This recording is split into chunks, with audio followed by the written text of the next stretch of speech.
20 জন লোক ঠিক করলো 30 দিনে তারা একটি বাড়ি সারানোর কাজ সম্পূর্ণ করবে, কিন্তু 6 দিন পর তাদের মধ্যে 8 জন লোক অসুস্থ হয়ে পড়লো।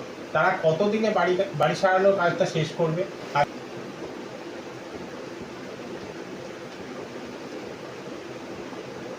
লোক সংখ্যা একক হচ্ছে জন,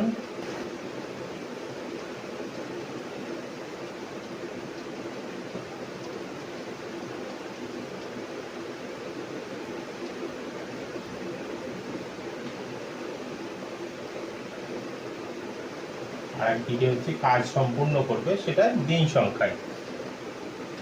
20 জন লোক 30 দিনে একটা বাড়ি সারানোর কাজ সম্পূর্ণ করবে, কিন্তু 6 দিন পর তাদের মধ্যে 8 জন অসুস্থ হয়ে গেল। তাহলে 20 জন লোক 6 দিন পর কতটা কাজ বাকি আছে, কত দিনের কাজ বাকি আছে?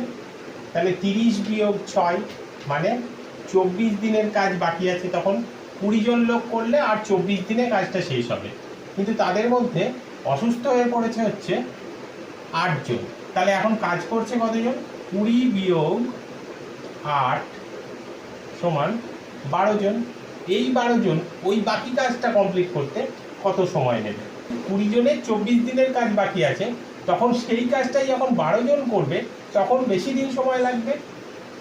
তাহলে এদিকে যখন কমছে, অর্থাৎ লোক সংখ্যা কমছে, তখন কাজের দিন সংখ্যা বেড়ে যাবে, অর্থাৎ এদের মধ্যে কি সম্পর্ক থাকবে? ব্যস্ত সম্পর্ক। লোক সংখ্যা ও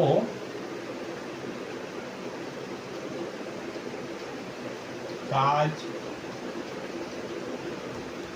সম্পূর্ণ করার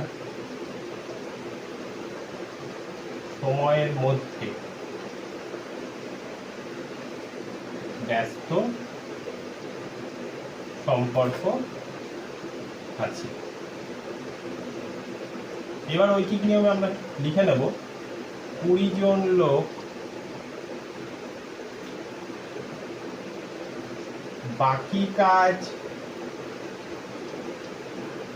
শেষ করে 24 দিনে।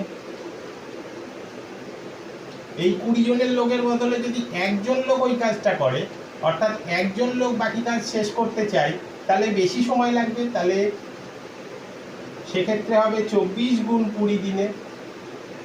আর যদি একের পরে আসবে 12 জন লোক বাকি কাজ শেষ করবে, তাহলে 24 গুণ 20 বাই 12 করতে হবে।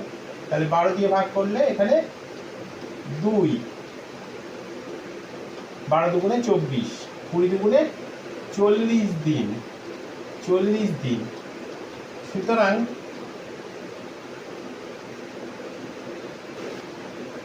বাড়ি সারানোর সম্পূর্ণ কাজটি শেষ করতে